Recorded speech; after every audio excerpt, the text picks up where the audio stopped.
थोड़ा आगे बढ़े, तीसरे सूत्र की चर्चा कर ले। तीसरा सूत्र, समय अभी जा रहा है, फिर आपके क्वेश्चन आंसर का समय आए। तीसरा सूत्र, कभी भी सवेरे सोकर उठें तो सबसे पहले पानी पिए। कभी भी सवेरे सोकर उठें तो सबसे पहले पानी पिए, माने दिन की शुरुआत पानी से करें। पानी गर्म के ठंडा? मैं बता रहा हूँ, दिन की शुरुआत पानी से करें, सवेरे उठते ही सबसे पहले पानी पिए। स्वामी रामदेव जी इसी सूत्र को दूसरी भाषा में कहते हैं उषा पान करें। उषा पान का मतलब ही है कि सुबह 4 बजे के आसपास उठना और उठते ही पानी पीना, दांत नहीं साफ करना, मुंह नहीं धोना, कुल्ला नहीं करना, पहले पानी पीना। दांत ही साफ करने हैं तो रात को साफ करके सोए, कुल्ला करना है तो रात को कुल्ला करके सोए, सुबह उठते ही पानी पिए। क्यों पीना है? 2 कारण। पहला कारण है रात भर आप सो गए तो मुंह में लार बन गई, वो इकट्ठी हो गई, दोनों तरफ भरपूर मात्रा में इकट्ठी हो गई। अब आप उठते ही पानी पी लेंगे तो सब अंदर जाएगी, और दांत साफ करने लगेंगे तो ये सब बाहर निकल जाएगी, थूकना पड़ेगा। इसलिए उठते ही दांत साफ नहीं करना, मुंह नहीं धोना, पहले पानी पी लेना ताकि सब लार अंदर चली जाए। सुबह की लार जो है ना बहुत एल्कलाइन है, बहुत ज्यादा। सुबह की लार का मैंने पीएच निकाला तो 8.4 के आसपास, इतना एल्कलाइन है। और ये इतनी मेडिसिनल प्रॉपर्टी वाली है सुबह की लार कि कहीं भी आप इसको अप्लाई करिए, इसके मेडिसिनल रिजल्ट है। बहुत लोगों को आज के जमाने में खास खास बीमारियां हैं, जैसे आंखों के नीचे डार्क सर्कल होना। अगर किसी को भी ये बीमारी है तो उनको आप बोलिए सुबह सुबह की लार हाथ में लगा के ऐसे मालिश करना, हल्के हल्के 3-4 महीने करा दीजिए, डार्क सर्कल निकल जाते हैं। किसी को आंखों में चश्मा है और वो हटाना चाहते हैं तो सुबह की लार को आंखों में लगाइए काजल की तरह से, आपका चश्मा उतर जाएगा। क्योंकि चश्मा आंख में लगता ही तब है जब आंख के लिक्विड की एसिडिटी बढ़ी हुई है, और ये लार एल्कलाइन है, ये एसिडिटी को ऐसे ही कंट्रोल कर लेता, चश्मा उतार देता। सुबह की लार का और बहुत अच्छा एप्लीकेशन है, शरीर में कहीं चोट लग गई है और वो जल्दी ठीक नहीं हो रही है, आप सुबह की लार उस पर अप्लाई कर दो, ठीक कर देगा। और कई तरह से इसका उपयोग होता है। जैसे किसी को कील मुहासे हो जाए, पिंपल्स हो जाए और बहुत खराब चेहरा हो जाए, उनको कहिए सुबह की लार लगा के मालिश करो, कील मुहासे का दाग भी मिटा देती है। मैंने जले हुए का दाग मिटाया है, समय लगता है 3 साल। एक बार मेरे पास एक पेशेंट आया था जिसको हाथ जल गया था, गर्म दूध से हाथ जल गया था, तो ठीक हो गया लेकिन निशान नहीं मिट रहा था। और वो पेशेंट को जरूरी था कि वो निशान मिटना ही चाहिए। वो पेशेंट एक लड़की थी, उसकी शादी होने वाली थी, तो उसके घर वाले सब परेशान थे कि ससुराल वालों ने देख लिया तो पता नहीं क्या होगा।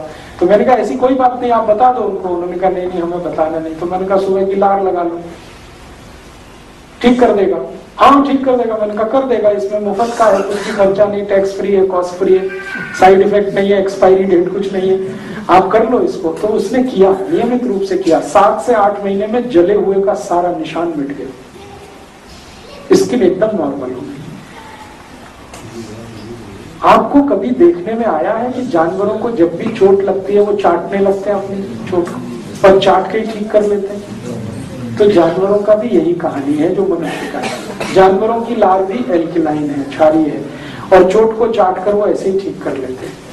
गाय अपने बच्चे को चाट कर उसकी सारी बीमारी मिटा देती है, मनुष्य भी कर सकता है, बस इसमें थोड़ा सेंसिबल होने की जरूरत है। मैंने बहुत पेशेंट पे इसके एक्सपेरिमेंट किए हैं। एक पेशेंट मेरे पास है, कैंसर का है, उसको कीमोथेरेपी हुआ, तो कीमोथेरेपी में आप जानते बाल सब उड़ गए, लेकिन अभी वो ठीक स्थिति में है। अब उसको बाल वापस लाने हैं, तो मैंने कहा भाई लार लगाओ, तो वो लगा रहा है और धीरे धीरे नए बाल आ रहे हैं। तो सुबह की लार के बारे में मैंने बचपन में सुना था, मेरी दादी बोलती थी कि इसको थूकना नहीं तो पाप पड़ेगा, ऐसा बोलती थी मेरी दादी। अब वो उसको समझ में नहीं है भाई पाप पड़ेगा पुण्य होगा। मेरे अब समझ में आया वो क्यों बोलती थी पाप पड़ेगा, क्योंकि वो मेरे लिए कीमती है। तो इसलिए आप सुबह की लार के बारे में थोड़े कॉशियस हो जाइए, इसको ब्रश करके पेस्ट करके थूकिए मत वॉश बेसिन में, कितना वेस्ट कर रहे हैं। और उससे भी ज्यादा वेस्ट कर रहे हैं, गुटखा खाके, तंबाकू खाके, जगह जगह थूक थूक थूक थूक, तो शहर गंदा कर रहे हैं, शरीर का नुकसान। आपके शरीर में भगवान ने ऐसी व्यवस्था दी है, आप भगवान का धन्यवाद करिए। मेरे पास 2 पेशेंट ऐसे हैं जो कैंसर की लास्ट स्टेज में हैं और उनके बचने की संभावना बिल्कुल ना के बराबर है, क्योंकि उनकी लार ग्रंथियां पूरी तरह से खत्म हो गई हैं। अब उनको चाय भी पिलाओ, दूध भी पिलाओ तो सब बाहर आ जाता, कुछ भी अंदर नहीं जाता, क्योंकि लार ही नहीं है मुंह में। है दोनों करोड़पति, तो मुझसे कहते हैं कुछ बता दो, कुछ बता दो। तो मैंने कहा अच्छा ऐसा करो, ज्यादा पैसा है आपके पास तो अमेरिका से इंपोर्ट करो, लार का सैशे आता है, अमेरिका में मिलता है। अमेरिका में कुछ कंपनियां हैं जो लार का बिजनेस करती है, वो मनुष्य की ही लार होती है, उसको जैसे शैम्पू का सैशे होता है ना, उसमें भर के बेचती है। 5 मिलीग्राम का एक सैशे 10,000 रुपए का है। तो वो दोनों कैंसर पेशेंट हर दिन 10 से 12 सैशे कंज्यूम कर लेते हैं, 60 से 70 हजार खर्च करते हैं, लेकिन स्थिति अगले दिन सुबह फिर वही हो जाती है, मुंह पूरे का पूरा सूखा रहता है। माने दूसरे की लार किसी दूसरे को काम नहीं आती, लेकिन वो अपने संतोष के लिए करते जरूर है ये काम। तो भगवान ने आपको ये व्यवस्था दी है, इसको खराब मत करना। अब ये व्यवस्था खराब कहाँ होती है और कैसे होती है वो जरूर, लार बनना सबसे ज्यादा कम होता है तब जब आप कोई ऐसी वस्तु का उपयोग करें अपने मुंह में जो एंटी एल्कलाइन है। एंटी एल्कलाइन माने क्षार के विरुद्ध कोई भी वस्तु आप उपयोग करेंगे मुंह में तो लार का बनना कम होगा, उसका उत्पन्न कम होगा। अब ऐसी कौन सी वस्तुएं हैं हमारे जीवन में, आप जितने भी टूथपेस्ट करते हैं ये सब एंटी एल्कलाइन, ये सब आपकी लार की उत्पन्न करने की क्षमता को घटाते हैं। कॉलगेट हो, क्लोजअप हो, पेप्सोडेंट हो, सिबाका हो, फॉरहंस हो, सारे के सारे टूथपेस्ट ऐसे हैं जो एल्कलिनिटी को घटाते हैं। इसलिए मेरी आपको रिक्वेस्ट है कि पेस्ट मत करिए, क्योंकि आपकी लार बनना कम हो जाएगी पेस्ट करने से। और पेस्ट में ऐसा क्या है जो लार को घटाता है? पेस्ट में एक केमिकल मिलाया जाता है, उसका नाम है सोडियम लॉरेल सल्फेट। ये सोडियम लॉरेल सल्फेट को जहर माना जाता है दुनिया में। ये थोड़ी भी मात्रा में जीभ पर आप डाल दें तो लार ग्रंथियों को सुखा देता पूरी तरह से। इसलिए दुनिया में जो भी सेंसिबल डॉक्टर्स हैं, दांतों के डेंटिस्ट, वो सब ब्रश करते हैं, ब्रश को कभी पेस्ट नहीं लगाते। अमेरिका, यूरोप के बहुत सारे डेंटिस्ट को मैं जानता हूं थ्रू ईमेल, और मैं उनसे बार बार पूछता हूं आप क्या करते हो, पेशेंट को क्या बताते हो, आप क्या करते हो? वो कहते हैं we do not use any toothpaste, हम नहीं यूज करते, हम इस्तेमाल ही नहीं करते। क्यों? वो कहते तुमको नहीं मालूम लार बनना कम हो जाता है। तो मैं पूछता आप करते क्या? तो उनका खाली ब्रश रगड़ते हैं, पेस्ट नहीं लगाते उस पर। और अमेरिका में तो आपको मालूम है कॉलगेट, क्लोजअप, पेप्सोडेंट सभी टूथपेस्ट पर वार्निंग प्रिंट होती है, स्टैट्यूटरी वार्निंग, वैधानिक चेतावनी। उस पर लिखा होता है please keep out this Colgate from the reach of the children below 6 years। 6 साल से कम उम्र के बच्चे को ये कॉलगेट नहीं देना। सेकंड स्टेटमेंट होता है in case of accidental ingestion please contact immediately poison control centre. माने गलती से बच्चे ने ये पेस्ट कर लिया तो तुरंत हॉस्पिटल लेके जाना उसको। थर्ड वार्निंग होती है if you are a adult then take the paste on your brush at your own risk in pea size. Pea size माने चने या मटर के दाने से भी छोटा, इतनी सी मात्रा में ही ब्रश पर पेस्ट लेना, वो भी अपने रिस्क पर लेना। इतनी शार्प वार्निंग प्रिंट होती है टूथपेस्ट में। हिंदुस्तान में क्या होता है, इसका उल्टा होता है। टीवी में दिखाते हैं ब्रश भर भर के पेस्ट, अमेरिका में कहते बिल्कुल थोड़ा सा नहीं, क्योंकि इसमें सोडियम लॉरेल सल्फेट है और वो आपकी लार उत्पादन क्षमता को खत्म कर देगा, तो थोड़ा सा ही लेना। हमको टीवी बताता ब्रश भर भर के लेना और दिन में 3-3 बार लेना, सुबह भी लेना, दोपहर को लेना, शाम को लेना। तो ये टीवी के जो एडवर्टीजमेंट है जिससे हम फंसे हैं, इसमें से बाहर निकलिए। जो सेंसिबिलिटी है और आपकी इंटेलिजेंस है उसका यूज करिए। लार को बढ़ाने वाली चीजों से दांत साफ करिए, ना कि घटाने वाली चीजों से। तो आप बोलेंगे कौन सी चीजें हैं जो लार को बढ़ाती हैं? नीम का दातुन सबसे ज्यादा लार बढ़ाता है, करके देख लीजिए। नीम के दातुन को जैसे ही आप दांत के बीच में फंसाएंगे तुरंत लार बनना शुरू हो जाएगी। नॉर्मल जितनी बनती है उससे 3 गुना ज्यादा बनेगी, करके देखिए। और जैसे जैसे आप उसको चबाते जाएंगे लार का प्रोडक्शन बढ़ता ही जाएगा, बढ़ता ही जाएगा, बढ़ता ही जाएगा। इसलिए बेस्ट क्वालिटी है नीम का दातुन। ऐसे ही बबूल का दातुन है, बबूल का दातुन जितना चबाएंगे लार का उत्पादन उतना ही बढ़ेगा। फिर आप बोलेंगे नीम का दातुन चबाते समय लार को क्या करना, पीते रहिए उसको, थूकिए मत। आपको इतनी क्वालिटी है उसमें, एक तो नीम का रस आ गया, ऊपर से लार भी है, दोनों बेस्ट एल्कलाइन प्रोडक्ट है। नीम के दातुन को चबाते हुए जो लार को पी सकते हैं, मैं उनको स्टाम्प पेपर पर लिख के दे सकता हूं, जिंदगी में डायबिटीज कभी हो नहीं सकती। अर्थराइटिस होगा नहीं कभी आपको, क्योंकि एसिडिटी बढ़ेगी नहीं ब्लड की, एल्कलाइन रहेगा ब्लड, और ब्लड एल्कलाइन रहेगा तो diabetes, arthritis, heart attack, cardiac arrest, brain haemorrhage, paralysis कुछ नहीं होने वाला। इसलिए नीम को भारत में दातुन के लिए सबसे अच्छा माना। तो नीम का दातुन करिए, बेस्ट है। कभी भी नहीं पीना, कितनी भी गर्मी पड़े, कितना भी पसीना निकले, नहीं पीना। क्यों? आप उसको समझ लीजिए। बात ऐसी है कि जब बहुत ठंडा पानी आप पीते हैं तो गर्म पेट में ठंडा पानी जाता है, पेट आपका गर्म है, पानी ठंडा है, तो अंदर जाके झगड़ा होता है। या तो पेट पानी को गर्म करता है या पानी पेट को ठंडा बनाता है। थोड़ी देर के लिए समझने की कोशिश करें कि मान लीजिए आपने बहुत ठंडा पानी पिया है और पानी ने पेट को ठंडा कर दिया। पेट के जैसे ही ठंडे होते ही हृदय ठंडा हो जाएगा आपका, क्योंकि पेट और हृदय का आपस में कनेक्शन है। हृदय के ठंडा होते ही मस्तिष्क ठंडा हो जाएगा आपका, ब्रेन, और मस्तिष्क के ठंडे होते ही शरीर ठंडा हो जाएगा, और शरीर के ठंडा होते ही आपको घर के बाहर निकाल के फेंक देंगे। वो सब लोग जो आपको लिपट कर प्रेम करते हैं, वो सब आपको छूना भी पसंद नहीं करेंगे, क्योंकि शरीर ठंडा हो गया। और वो एक ही बात बोलेंगे, जल्दी लेके जाओ, इसको हटाओ, क्यों रखा हुआ है, अंतिम संस्कार करना है। क्योंकि शरीर ठंडा होते ही राम नाम सत्य होती है। तो आप क्यों ये शरीर को ठंडा बनाना चाहते हैं पानी पी के? मत करिए ये गलती। अब इसका दूसरा पार्ट है जो मैं समझाना चाहता हूं आपको। जब बहुत ठंडा पानी हम पीते हैं तो होता क्या है कि पेट पानी को गर्म करता है, उसको जिंदा रखना है आपको। तो एक सिस्टम बना रखा है भगवान ने, आप बहुत ठंडा पानी पिएंगे, पेट पानी को गर्म करेगा। लेकिन गर्म करने के लिए उसको एनर्जी चाहिए, कुछ ऊर्जा चाहिए। वो एनर्जी कहां से आएगी? ब्लड में से आएगी, रक्त में से आएगी। तो सारे शरीर का खून पेट की तरफ जाएगा पानी को गर्म करने के। अब थोड़ी देर आप इमेजिन करिए कि सारे ब्रेन का ब्लड हमारे पेट में चला गया, हार्ट का ब्लड पेट में चला गया, इंटेस्टाइन का ब्लड पेट में आ गया, तो हर एक ऑर्गन को ब्लड की कमी आएगी। ब्रेन को कमी आएगी, हार्ट को कमी आएगी, इंटेस्टाइन। ब्रेन को 3 मिनट अगर ब्लड सप्लाई रुक गया या कम हो गया तो ब्रेन डेड हो जाता है।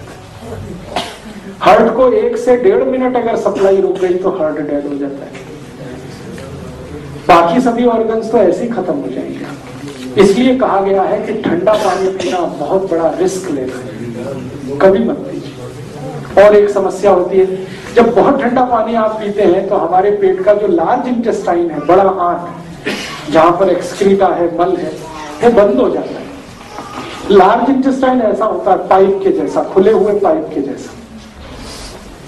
जब ठंडा पानी पीते हैं तो ये बंद हो जाता है, ऐसे हो जाता है।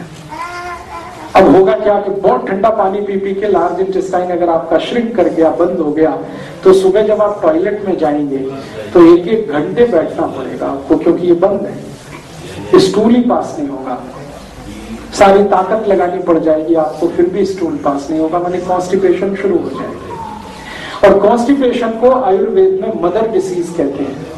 सभी बीमारियों की मां है कब्जियत। आपको एक बीमारी आ गई कब्जियत तो सारी बीमारियां आएंगी जिंदगी में, कोई नहीं रोक पाएगा उनको। तो ठंडा पानी पीने से सबसे ज्यादा नुकसान होता है लार्ज इंटेस्टाइन के श्रिंक होने का, माने कब्जियत होने का। इसलिए आप ये गलती मत करिए कभी। मैंने मेरी आंखों से देखा है, अमेरिकन और यूरोपियन लोग बहुत ठंडा पानी पीते हैं, इतना ठंडा पानी पीते हैं कि हम सोच नहीं सकते।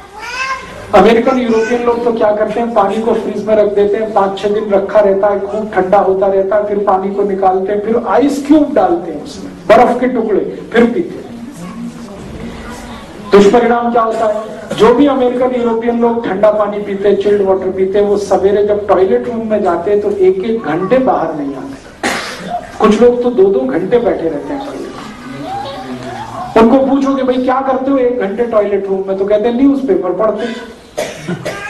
अब टॉयलेट रूम न्यूज़पेपर पढ़ने के लिए तो नहीं बनाया। तो कहते क्या बताएं, स्टूल पास नहीं होता, पेट साफ नहीं होता, तो न्यूज़पेपर पढ़ के टाइम पास करना पड़ता है। एक अमेरिकन को मैंने एक बार पूछा कि आपके टॉयलेट रूम में ये कमोड सीट क्यों लगाते हैं, इंडियन स्टाइल का क्यों नहीं लगाते? तो उसने बहुत अच्छा उत्तर दिया। उसने कहा कि इंडियन स्टाइल वाला जो टॉयलेट पॉट है उस पर 5 मिनट बैठ सकते हैं, क्योंकि बैठने की जो पोजीशन है वो 5 मिनट में ही थका देती है। हमको 2-2 घंटे बैठना है, इसलिए हम कुर्सी जैसा ही कमोड बना लेते हैं, आराम से बैठ जाते हैं, न्यूज़पेपर पढ़ते हैं। उस दिन मेरे समझ में आया कि अमेरिकन टॉयलेट रूम में लाइब्रेरी क्यों होती है। सारे अमेरिकन टॉयलेट रूम में लाइब्रेरी मिलेगी, न्यूज़पेपर मिलेंगे, मैगजीन्स मिलेगी, किताबें मिलेगी। ड्राइंग रूम में नहीं मिलेगी, डाइनिंग रूम में नहीं मिलेगी, बेडरूम में नहीं, टॉयलेट रूम में सारी किताबें, मैगजीन, क्योंकि उनको टाइम पास करना। मुझे कभी कभी उनका मजाक करने का मन करता है। वो बेचारे कितने परेशान होते होंगे, सारी ताकत लगाते होंगे, सब करते होंगे, लेकिन स्टूल पास नहीं होता। फिर गाना गाते होंगे, मेरे सपनों की रानी कभी आएगी, फिर भी नहीं आती। फिर उससे भी ज्यादा जब परेशान हो जाते होंगे तो दूसरा गाना गाते होंगे, एक बार आजा आजा आजा, फिर भी नहीं आती।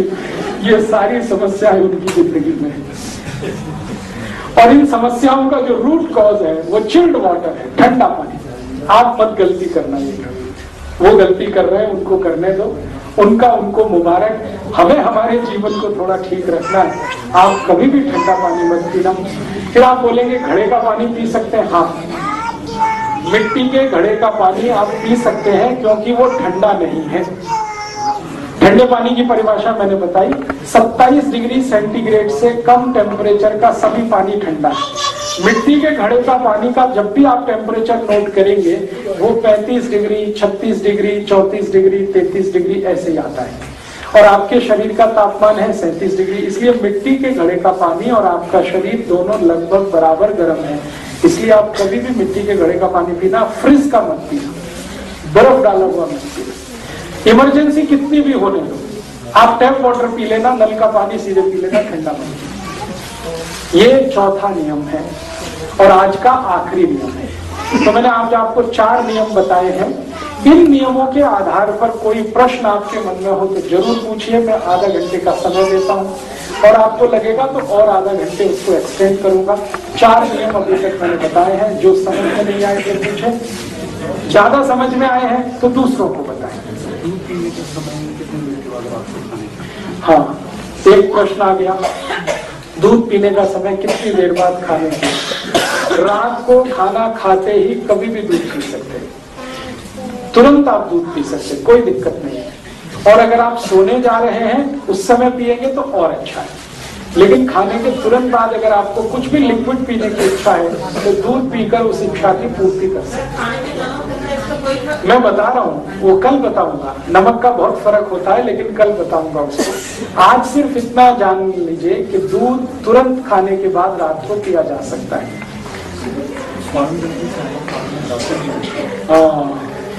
अब किसी ने सवाल पूछा है कि विदेशों में दातुन नहीं होती है तो हिंदुस्तान से एक्सपोर्ट करना शुरू करें,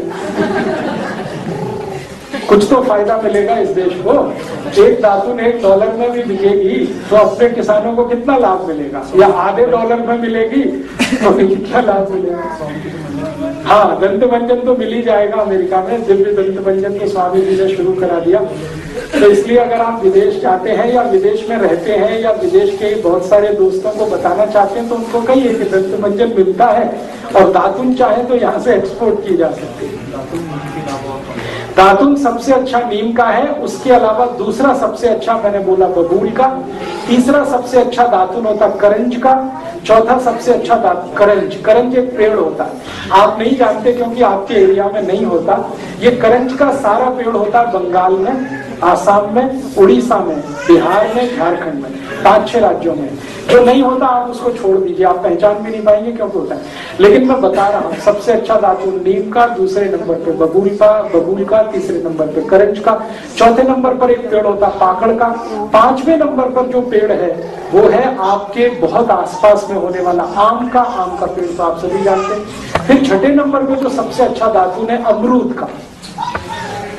अमरूद और आम के बारे में एक जानकारी दे दूं, आपके घर में आम का अगर पेड़ है या अमरूद का पेड़ है तो एक पत्ता तोड़ लीजिए, 1 या आधा, और उसको चबाइए, खूब लार बन जाती है और चबाते चबाते उसका चटनी जैसा बन जाएगा। उसी चटनी से दांत घिस लीजिए, ठीक है, और फिर पानी सहित उसको पी जाइए। है हाँ, गन्ने से तो बहुत दांत साफ होते हैं। तो आपको मैं बता रहा हूं, अगर घर में आम का पेड़ है या अमरूद का पेड़ है, आधा पत्ता तोड़िए आम का या अमरूद का, मुंह में चबाइए, चटनी बन गया, दांत पे घिस लीजिए, पानी के साथ पी लीजिए। 2 फायदे एक साथ, दांत तो एकदम साफ कर ही देगा, पेट में कुछ भी गड़बड़ी नहीं आने देगा। तो आम के पत्ते से, माने आम के डंडे से भी दातुन होता है, अमरूद के भी डंडी से दातुन होता है। और दातुन वाला एक पेड़ है बहुत अच्छा, जिसको मीठा नीम कहते हैं। मीठा नीम, कड़ी पत्ता, उसका भी बहुत अच्छा दातुन होता है। कड़ी पत्ते को चबा लीजिए, फिर उसका लुप्पी बनेगा चटनी, उससे दांत साफ कर लीजिए। और आखिरी पेड़ है जो दातुन के लिए यूज हो सकता है, पीपल का। पीपल और बरगद दोनों को एक ही कैटेगरी में। तो भारत देश में 10 से 12 पेड़ माने जाते हैं जिनके दातुन सबसे अच्छे हैं। और इन दातुनों के हर महीने का समय है। नीम का दातुन इस महीने में सबसे अच्छा है, बबूल का इस महीने में सबसे अच्छा है, फिर करंज का इस महीने में। वो बड़ा एक लंबा चैप्टर है, उसमें मैं नहीं जाना चाहता क्योंकि उसमें बहुत ज्यादा डिटेलिंग है। लेकिन आप इतना जरूर ध्यान रखिए कि नीम तो आपके पंजाब में होता है, बबूल आपके पंजाब में होता है, आम आपके पंजाब में होता है, अमरूद आपके पंजाब में होता है, पीपल भी आपके पास है, बरगद भी। कम से कम 6 पेड़ तो है दातुन करने वाले। और दंत मंजन आपके पास है, शीशम है आपके यहाँ? अगर शीशम है तो उसका भी ले सकते हैं। मौलश्री का भी दातुन होता है। मौलश्री अगर होता है तो बबूल ही हो गया। मौलश्री और शीशम अगर दोनों पेड़ आपके आसपास हैं तो ये भी दातुन में यूज होते हैं। और कोई प्रश्न? मेरे पास जो प्रश्न आए उसका उत्तर दे दिया।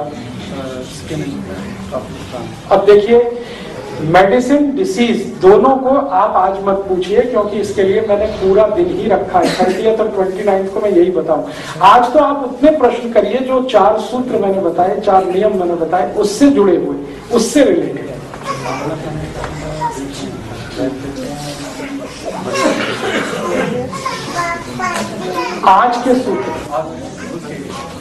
आज के सूत्रों पर जो भी प्रश्न है, जिज्ञासा है, जरूर पूछिए। एक चूना जो आपने बताया है ना, हाँ बहुत अच्छा सर। चूना जो आपने बताया वो घुटनों के लिए भी ठीक है, सबके लिए अच्छा, जॉइंट्स के हर पेन के लिए अच्छा है। आपने एक सवाल पूछा, बच्चे को पानी कब से पिलाना चाहिए? बच्चों को पानी पिलाने का उम्र है 3 महीने के बाद।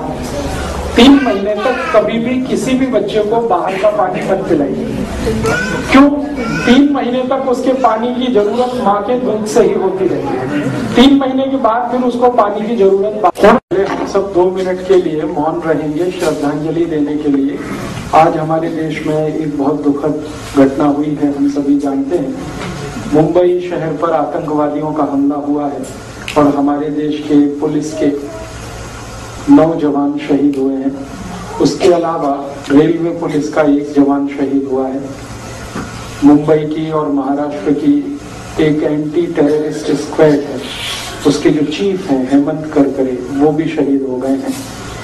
तो दुखद घटना है। हम सब हमारे देश के उन सब नागरिकों के जिन्होंने आतंकवादियों से लड़ते हुए अपना सर्वस्व निछावर किया है, उनकी याद में, उनकी आत्मा को शांति मिले, इस दृष्टि से 2 मिनट का मौन रखेंगे। आपसे निवेदन है कि अपने स्थान पर खड़े हो जाएं और 2 मिनट के लिए हम सब आंखें बंद करके ईश्वर से प्रार्थना करें, वाहिगुरु से प्रार्थना करें कि जिनको शहादत मिली है उनकी आत्मा को शांति मिले।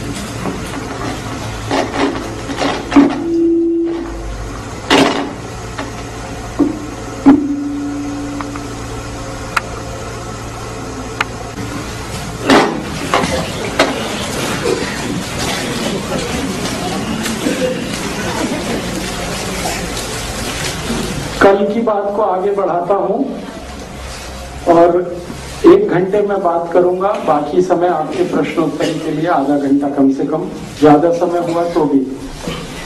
कल 4 सूत्र पर बात हुई है, 1 मिनट में चारों को रिपीट कर देता हूं, याद आ जाए इसलिए। सबसे पहला सूत्र था खाना खाने के तुरंत बाद पानी नहीं पीना, कम से कम 1.5 घंटे बाद पीना। खाना खाने के पहले पीना हो तो 48 मिनट पहले पीना, बीच में पीना हो तो तब जब इमरजेंसी हो कोई, और 2-3 सिप भी पीना है बीच में। खाने के तुरंत बाद अगर कुछ पीना है तो सुबह पीनी है जूस, दोपहर को लस्सी, रात को दूध। दूसरा सूत्र था पानी हमेशा घूट घूट करके पीना, थोड़ा थोड़ा पीना, सिप सिप करके पीना। तीसरा सूत्र था सुबह उठते ही सबसे पहले पानी पीना, कम से कम 3 गिलास। और चौथा और आखिरी कल का सूत्र था ठंडा पानी कभी नहीं पीना। 5वें सूत्र पे हम चलते हैं। 5वां सूत्र है भागवत जी का, अष्टांग हृदयम का। वो ये है कि जब भी खाना खाएं तो खाने को इतना चबाएं जितने हमारे दांत। जब भी हम खाना खाएं तो खाने को इतना चबाएं जितने हमारे दांत। अब हमारे दांत हैं 32, तो 32 बार चबाना। अगर 28 हैं तो 28 बार चबाना, 26 हैं तो 26 बार चबाना। जितने दांत हैं उतनी बार भोजन चबाना है, ये नियम है। इसके पीछे का लॉजिक क्या है, क्यों ऐसा करना है? सीधा सा लॉजिक है कि ज्यादा अगर चबाएंगे ठीक से खाने को तो वो लार जो आपके मुंह में है, स्लाइवा, वो खूब अच्छे से मिक्स होगा और फिर ये अंदर जाएगा तो पचने में, डाइजेस्ट होने में बहुत आसान हो जाएगा। सिंपल सा लॉजिक है। इसलिए खाने को जितना ज्यादा चबा के खाएंगे उतना अच्छा है। हमारे बुजुर्ग लोग घर में जो बड़े बूढ़े होते हैं अक्सर ये कहते हैं पानी को खाओ खाने को पियो। अब पानी को खाने का माने सिप सिप करके पीना, और खाने को पियो माने खाने को इतना चबाना कि वो पानी जैसा हो जाए।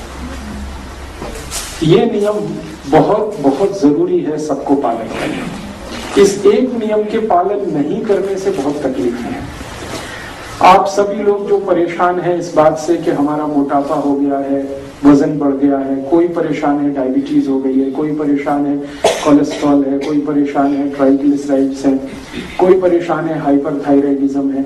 ये जितने भी रोगों के मैं नाम ले रहा हूँ ये सब आपके रोग खत्म हो जाएंगे, बस आप खाने को चबा के खाना शुरू कर दीजिए। जितना ज्यादा खाना चबाएंगे वजन उतना ही आपका कंट्रोल रहेगा। 1 साल कर दीजिए इस नियम को, तो जितना सरप्लस वेट है वो सब का सब आपका साल भर में निकल जाएगा। चबा चबा के खाना शुरू कर दीजिए। इतना सिंपल है और लेकिन बहुत इफेक्टिव है। मैंने इस छोटे से नियम का हजारों लोगों पे परीक्षण किया है पिछले 12 वर्षों में, और इतने अच्छे परिणाम हैं जो किसी दवा के नहीं। अगर आप चाहते हैं कि आपका पेट अंदर जाए, आप चाहते हैं वजन कम हो जाए, आप चाहते हैं कोलेस्ट्रॉल आपका ना बढ़े, आप चाहते हैं ट्राइग्लिसराइड्स ना बढ़े, आप चाहते हैं शुगर ना बढ़े आपकी, बस इतना सिंपल है कि चबा चबा के खाना शुरू कर दीजिए। चबाने के लिए 2-3 दिन आपको बस इतना ध्यान रखना पड़ेगा कि रोटी का एक टुकड़ा मुंह में डाला तो गिनकर उसे चबाइए, गिनते जाइए, और 32 बार हो तब उसको अंदर लेके जाइए। 2 दिन बस करना पड़ेगा आपको।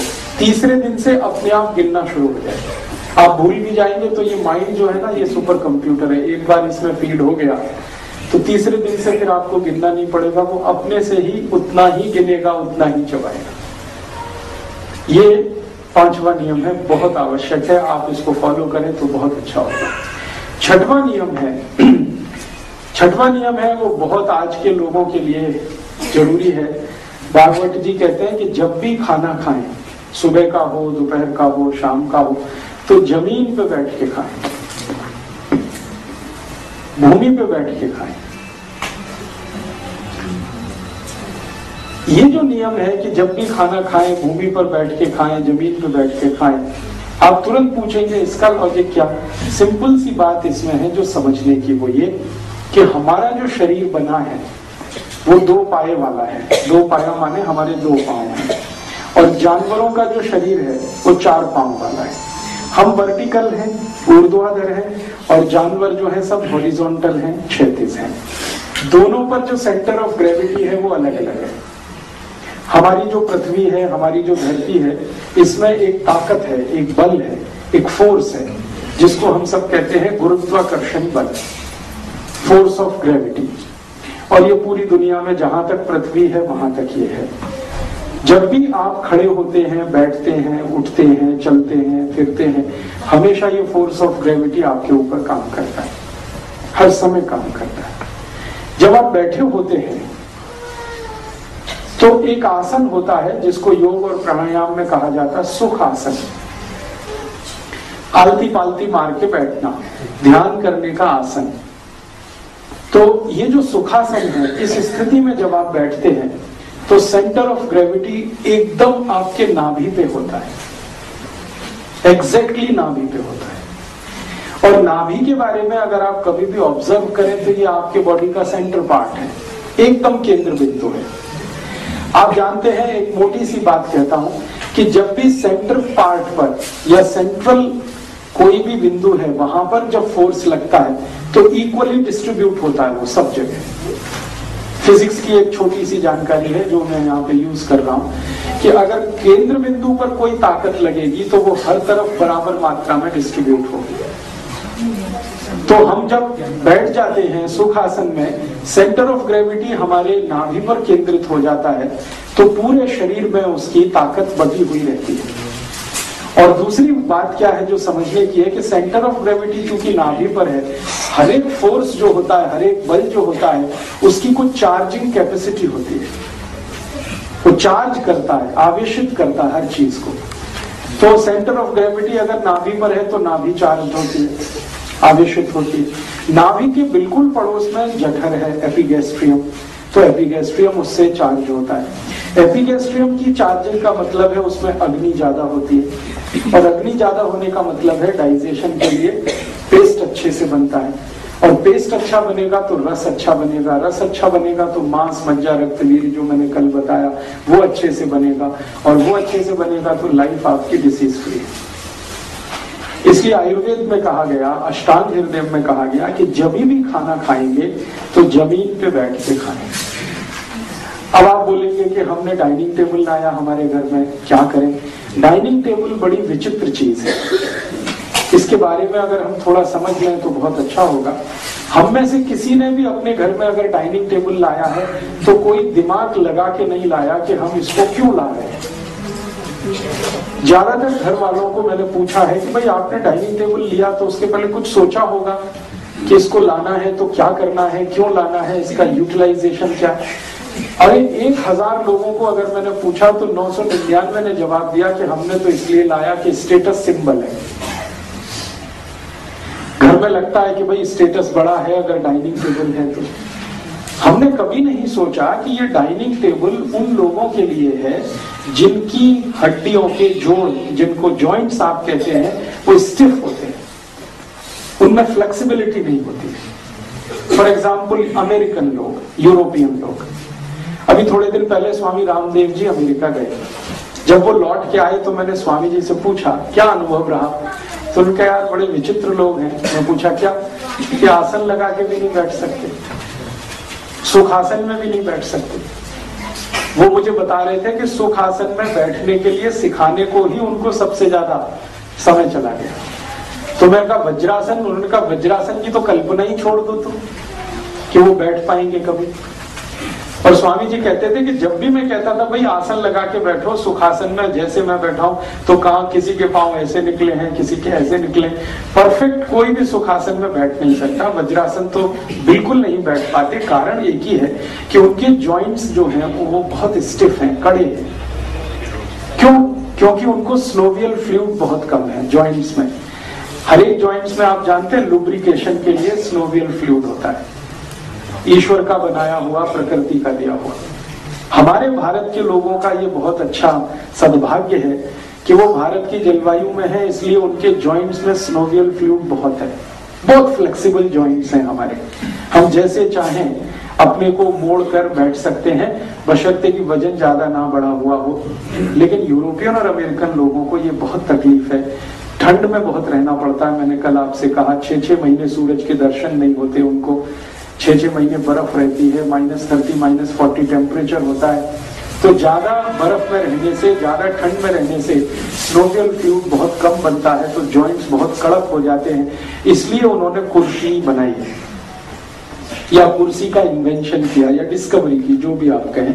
कुर्सी उन्होंने इसलिए लाई कि वो बैठ नहीं सकते जमीन पर, और मेज लाई फिर उसके साथ, और उनकी मजबूरी के लिए वो यूज करते हैं मेज कुर्सी, माने डाइनिंग टेबल पे डिनर और लंच वो करते हैं।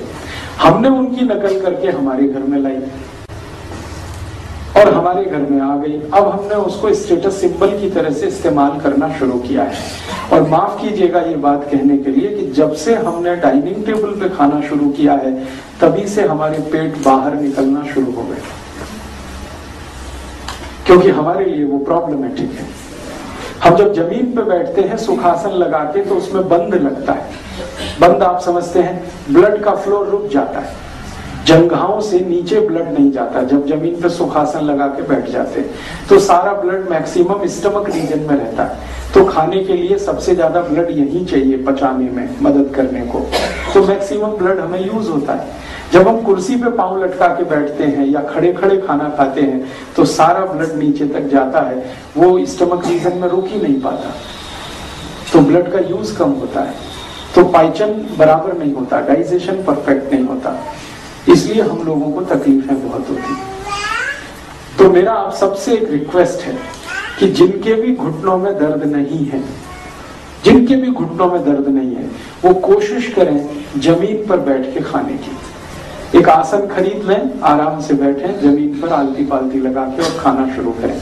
लगातार आप कर लीजिए, अपने आप देखेंगे 5-6 महीने में पेट अंदर जाना शुरू हो जाएगा अपने आप, बिना किसी एक्सरसाइज के। और दूसरा फायदा क्या होगा कि आपके बॉडी में स्लोवियल फ्लूइड और जो फ्लेक्सिबिलिटी है वो दोनों ही बढ़ेंगे, जॉइंट्स में पेन कम हो जाएगा। और आने वाले भविष्य में आप हमेशा इस बात को याद रखेंगे, हमारे भारत में कहा जाता है कि जमीन पे खाना, जमीन पे सोना, जमीन पे मरना, तीनों महत्वपूर्ण है।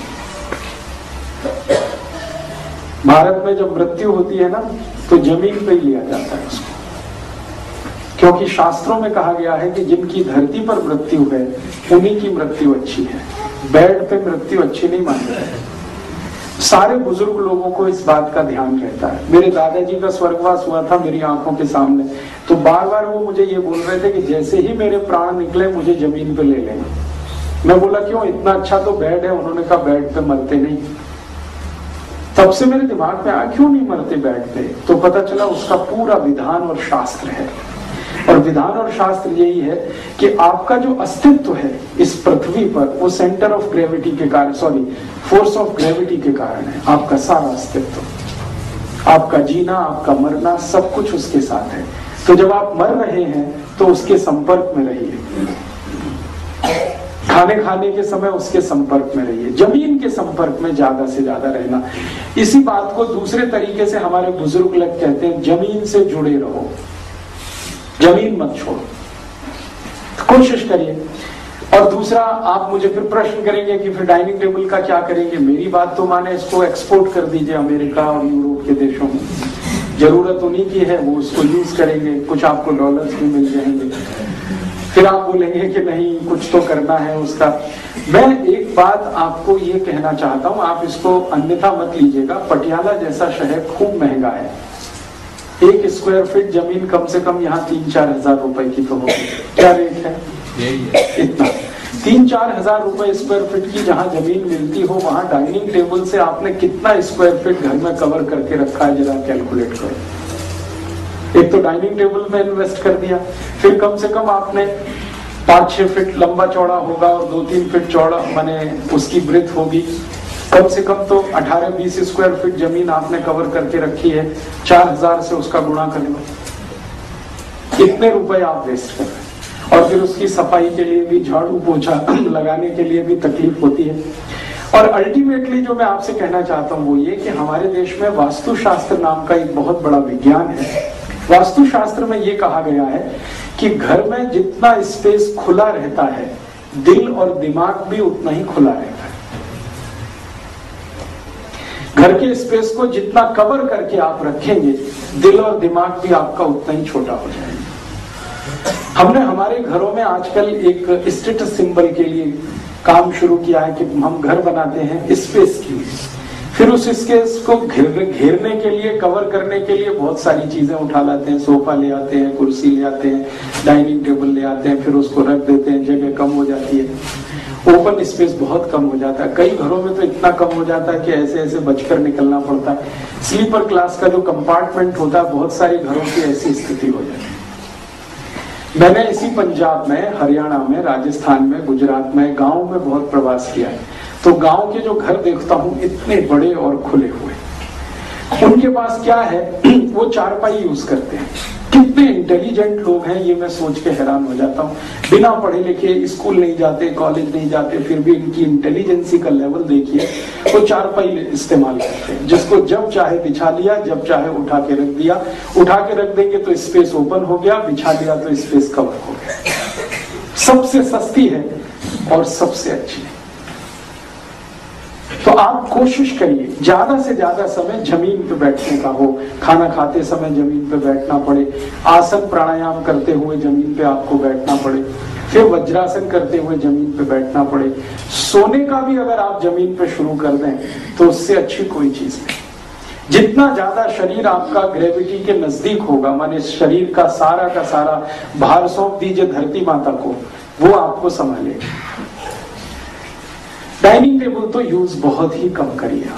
अगर ले आए हैं तो मान लीजिए कि ये एक तरह से एंटीक पीस है। हमारे घर में बहुत सारे एंटीक पीस आ जाते हैं, वो रखे रहते हैं, बस देखने के लिए होते हैं, यूज करने के लिए नहीं होते हैं। तो उसको भी एक एंटीक पीस मान के आपके घर में रखिए। ज्यादा समय जमीन पे बैठ के खाना शुरू कर दीजिए और खाने के तुरंत बाद 5 मिनट नहीं तो 10 मिनट, 5 मिनट तो कम से कम, 10 मिनट तो अधिक से अधिक वज्रासन में बैठना शुरू कर दीजिए।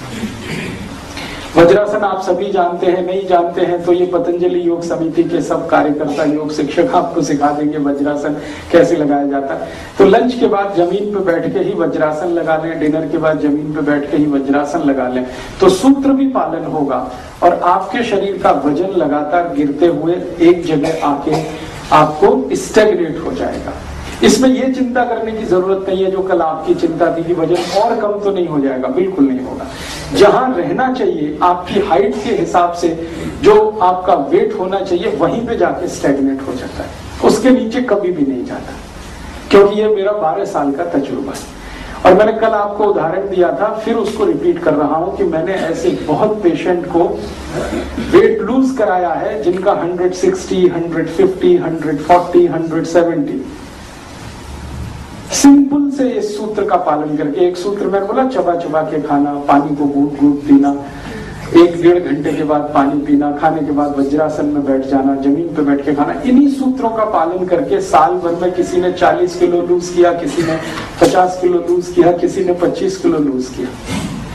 कोई मेडिसिन नहीं, कोई डाइटिंग नहीं। मैं बहुत सख्त खिलाफ हूं कि डाइटिंग करके वजन कम किया जाए, क्योंकि जैसे ही आप डाइटिंग करके वजन कम करेंगे थोड़े दिन के बाद वो और ज्यादा बढ़ जाएगा। उपवास करके वजन कम करना दुनिया में सबसे खतरनाक तरीका है। उपवास कम करके कभी वजन कम ना करें, डाइटिंग करके कभी भी वजन ना कम करें। जब आपके पास ऑल्टरनेट है तो डाइटिंग की जरूरत नहीं है, क्योंकि डाइटिंग से क्या होता है, प्रोटीन बहुत कम हो जाते हैं शरीर में, वो फिर दूसरी तरह की कमजोरियां आपको दे जाते हैं। फिर क्या होगा कि एक तरफ आप वजन कम करते जाएंगे, दूसरी तरफ आपको जॉइंट्स पेन बढ़ता चला जाएगा। एक बीमारी से निकलेंगे, दूसरी में फंस जाएंगे। तो डाइटिंग करके वजन कम कभी भी मत करिए, कभी भी उपवास रख के वजन कम मत करिए। आप भरपेट खाइए, जितना खाते हैं, जितनी आपकी कैपेसिटी। अगर आपकी कैपेसिटी है उससे थोड़ा कम खाइए, बस इतना ही मेरा कहना है। बाकी इस नियम को ध्यान रखिए, जमीन पे बैठ के खाने का, चबा चबा के खाने का, खाने के 1.5 घंटे के बाद पानी पीने का, पानी घूट घूट करके पीने का, सुबह उठते ही पानी पीने का। ये छोटी छोटी बातों को फॉलो करते हुए आप देखेंगे 1-1.5 साल में आपकी बॉडी एकदम चुस्त और दुरुस्त और पहले से ज्यादा फ्रेश हो जाएगी। तो कोशिश करिए, ये जो नियम मैंने बताया जमीन पे बैठ के खाना, ये 6वां नियम है। 7वां नियम आयुर्वेद का 7वां नियम है जो बहुत बहुत जरूरी है आप सबको जानना और समझना। वो ये है कि जब भी लंच करें, जब भी लंच के तुरंत बाद आराम करना। बहुत आवश्यक है। जिनकी एज 40 प्लस है उनको तो कंपलसरी है लंच के बाद आराम करना, तुरंत बाद। इसको नियम को ऐसे कहा गया है कि लंच के बाद कभी भी कोई काम नहीं करना। ये ऐसे कहा गया है, लंच के बाद कभी भी कोई काम नहीं करना, कितना भी जरूरी हो, आराम करना। अब आप तुरंत बोलेंगे फिर तो वजन बढ़ेगा। वजन कब बढ़ता है? ध्यान रखें, जब लंच के बाद आप 2 घंटे सो गए, 3 घंटे सो गए तो वजन बढ़ता है। आयुर्वेद में कहा गया है कि लंच के बाद सबको 48 मिनट सोना ही चाहिए। 48 मिनट से 50 मिनट्स का टाइम दिया गया, ब्रेक लेना ही चाहिए। क्यों लेना है? वो डाइजेशन के लिए। क्या बात है जो लंच के तुरंत बाद हमको लेटना चाहिए, आराम करना चाहिए? बात सीधी सी ये है, बार बार मैं आपसे कह रहा हूं कि जैसे ही हम खाना खाते हैं पेट में अग्नि जल जाती है। अग्नि जो है वो सारी की सारी ब्लड की मदद से जलती है। हमारा जो ब्लड है ना बहुत गर्म है, खून बहुत गर्म है। इसी की गर्मी से रक्त में जो गर्मी है, खून में जो गर्मी है, वही गर्मी है जो खाने को डाइजेस्ट करने में मदद करती है। तो ब्लड का फ्लो जो होता है वो सभी स्टमक की तरफ आ जाता है खाना खाते ही। ब्रेन का ब्लड स्टमक में आ जाता है, हार्ट का ब्लड स्टमक में आ जाता है, ये नेचुरल है।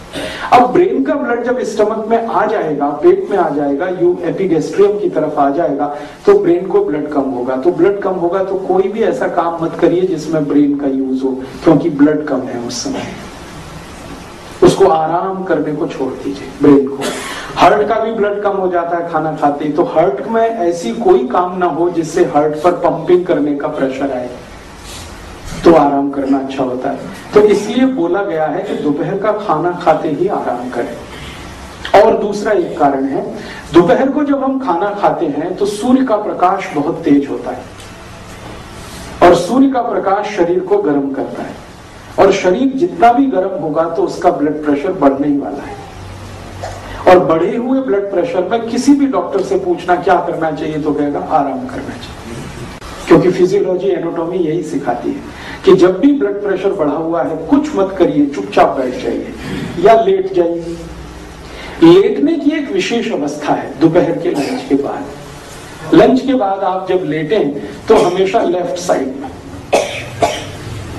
ये जो आपकी लेफ्ट साइड है इस करवट लेट जाइए। लेफ्ट साइड में लेटने को आयुर्वेद की भाषा में कहते हैं वाम कुक्षी। ये वाम कुक्षी की अवस्था में लेटना बहुत अच्छा होता है। मैं आपको एक जानकारी देता हूं, कभी आपने विष्णु भगवान को लेटे हुए देखा हो तो वो वाम कुक्षी की ही अवस्था में लेटते हैं हमेशा। उसी पोजीशन में, उसी पोस्चर में आप लेट जाइए। इस पोस्चर में आपको अगर नींद आ गई है तो उसको छोड़ना मत, जरूर लेना, क्योंकि ये नींद बहुत कीमती है। इस नींद को पाने के लिए लोग पता नहीं कितने हजार, कितने लाख लोग रुपए की गोलियां खा जाते हैं और उनको आती नहीं। अगर आपको नींद आ गई है तो बहुत सुखी आदमी है, ले लीजिए, लेकिन कंट्रोल नींद पर ये रखिए कि वो 48 मिनट से ज्यादा की ना हो। 48-50 मिनट, बहुत अधिक 1 घंटा। 1 घंटे के बाद उठ ही जाइए। क्यों? 1 घंटे से ज्यादा सोने लगेंगे तो फिर आपको वेट बढ़ना शुरू हो जाएगा, मेद बढ़ना शुरू हो जाएगा, मोटापा बढ़ना शुरू हो जाएगा। ये है दोपहर को खाना खाते ही आराम करने का नियम। 8वां नियम है, इसका बिल्कुल उल्टा है। 8वां नियम ये है कि रात को जब भी खाना खाएं तो 2 घंटे तक आराम नहीं करना। दोपहर को खाना खाते ही आराम करना, रात को कभी भी खाना खाके 2 घंटे बाद ही आराम करना। अब आप बोलेंगे रात का क्या है? रात की बात ऐसी है कि सूर्य चला गया, चंद्रमा आ गया। आप सभी जानते हैं कि चंद्रमा शीतल है। चंद्रमा शीतल है तो शरीर भी शीतल है, और शरीर शीतल है तो ब्लड प्रेशर लो है, और जब लो बीपी होता है तो काम ही करना चाहिए। आराम करेंगे तो फिर तकलीफ आएगी, हर्ट।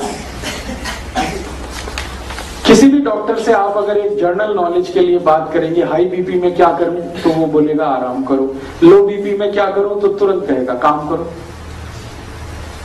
तो लो बीपी होता है रात को खाना खाने के बाद, तो हम थोड़ा आराम करें, सॉरी काम करें। सबसे अच्छा काम क्या है? आयुर्वेद में कहा गया है रात को खाने के बाद सबसे अच्छा काम है टहलना, वॉकिंग। कितना टहलना?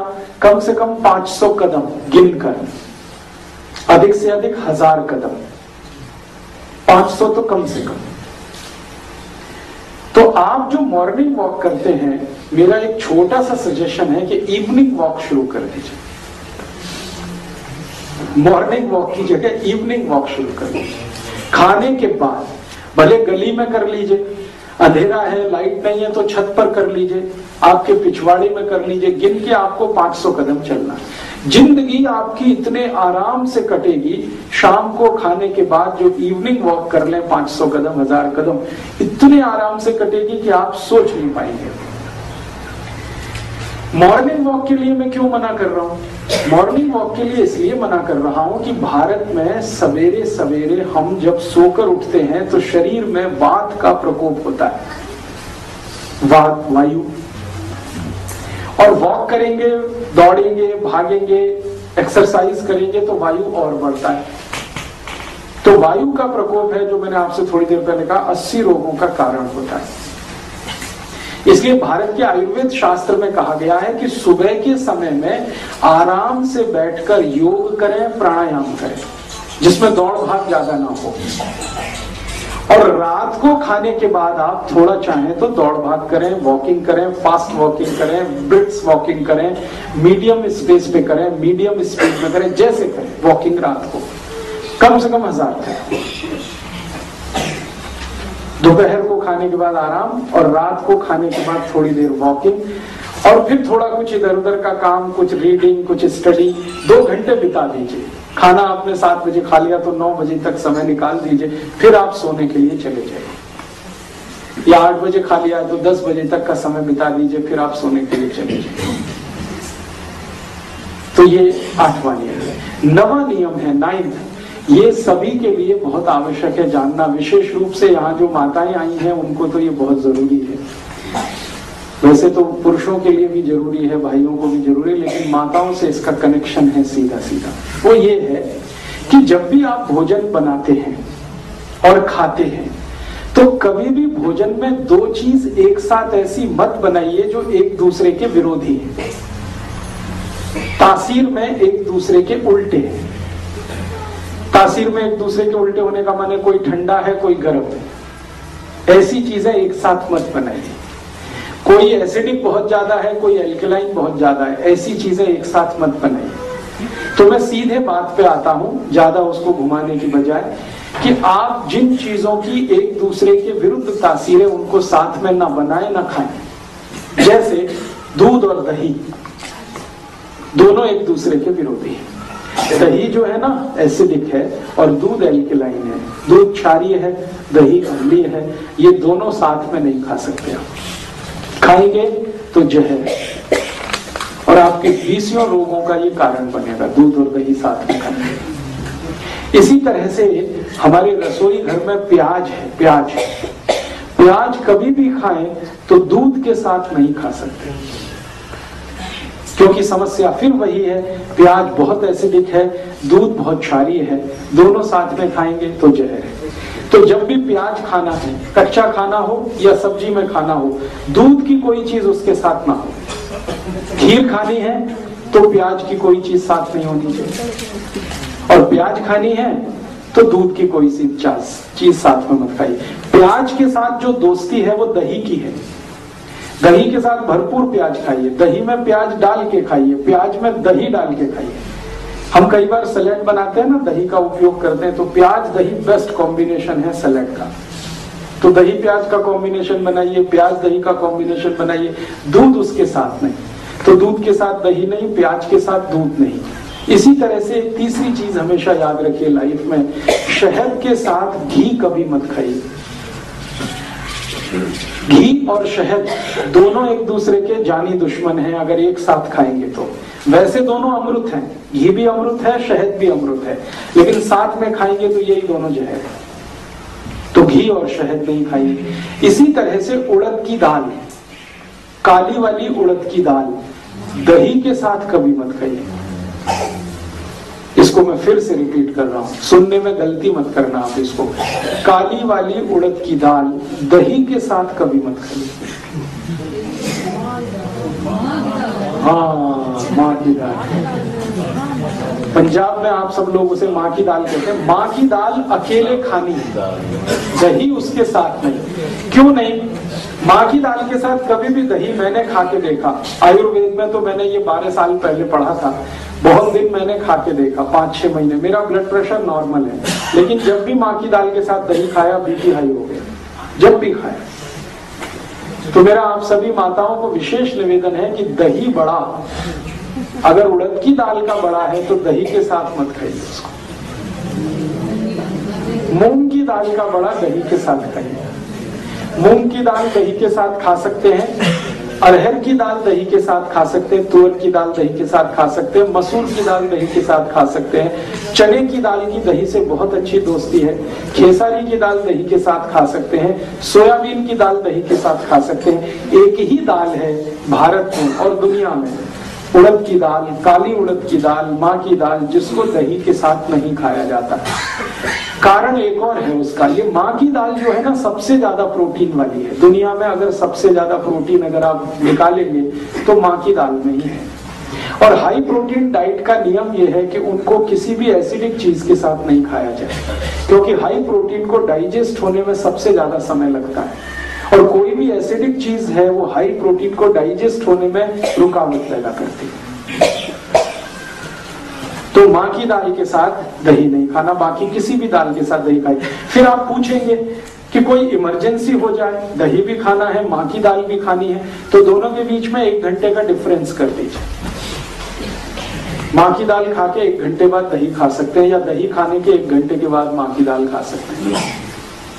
इसके आगे का एक नियम है जो बहुत जरूरी है आप सबको फॉलो करना, वो ये कि कभी भी दही को नमक के साथ मत खाइए। माँ की दाल के साथ लस्सी 1 घंटे बाद। दही को कभी भी नमक के साथ मत खाइए, दही को हमेशा मीठी चीजों के साथ खाइए। दही को शक्कर के साथ खाइए, दही को गुड़ के साथ खाइए, दही को बूरे के साथ खाइए, दही को खांड के साथ खाइए, दही कभी भी नमक के साथ। क्यों? मैं आपको एक छोटा एक्सपेरिमेंट करने के लिए बोलता हूं। आप बाजार में जाइए, कोई भी साइंटिफिक इंस्ट्रूमेंट की दुकान से एक लेंस खरीद लाइए, छोटी चीजों को बड़ा दिखाने वाला जो लेंस होता है, मिल जाता है, 10-12 रुपए का आएगा। एक दिन लाके अपने दही पे लगा के देखिए, तो इतने बैक्टीरिया दिखाई देंगे आपको जो करोड़ों की संख्या में। दही के ऊपर लगा के देख लीजिए, वो इधर जाते हुए उधर जाते हुए घूमते हुए टहलते हुए दिखेंगे। ये सब जीवित हैं और शरीर को ये चाहिए सब जीवित अवस्था में चले, क्योंकि ये बैक्टीरिया दही के साथ जब हम खाते हैं तो अंदर जाके हमारे जो एंजाइम सीक्रेशन है उसको ये बैक्टीरिया बहुत मदद करते हैं। तो दही हम खाते हैं बैक्टीरिया के लिए,